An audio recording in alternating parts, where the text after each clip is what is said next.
एक गुरु से उनके शिष्यों ने पूछा कि सदगुरु करते क्या है। तो वो उनको लेकर के नदी के किनारे गए।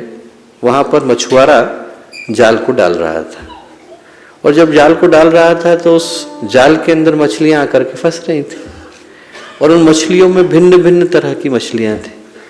कुछ मछलियां तो ऐसी थी जो दूर ही जाल से खड़ी रहीं, पानी के अंदर ही विचरण करती रहीं। कुछ मछलियां ऐसी थीं जो पानी के अंदर फंस गई और उनको पता भी नहीं चला कि हम अंदर फंस गए।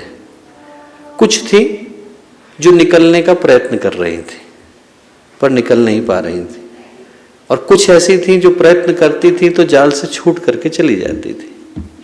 वो जो मछलियां थी जो निकलने का प्रयत्न कर रही थी और निकल नहीं पा रही थी, उनको उन गुरु ने धीरे धीरे करके उठाना शुरू करा और पानी में फेंकना शुरू करा।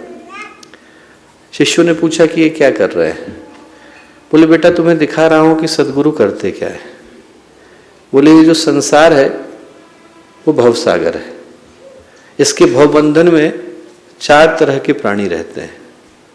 कुछ तो ऐसे हैं जो फंस गए और उनको पता भी नहीं है कि हम बंधे हुए हैं, इस धरती के अंदर हैं, इन्हीं के काम पाश के जंजालों में फंसे हुए हैं और उनको ये ज्ञान ही नहीं है, बोध ही नहीं कि हम बंधे हुए हैं।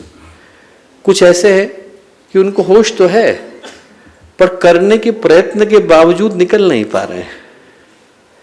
कुछ है जो प्रयत्न करते हैं और महापुरुषों की तरह से जाल को भेद करके निकल जाते हैं और कुछ ऐसे हैं जो कभी फंसते ही नहीं।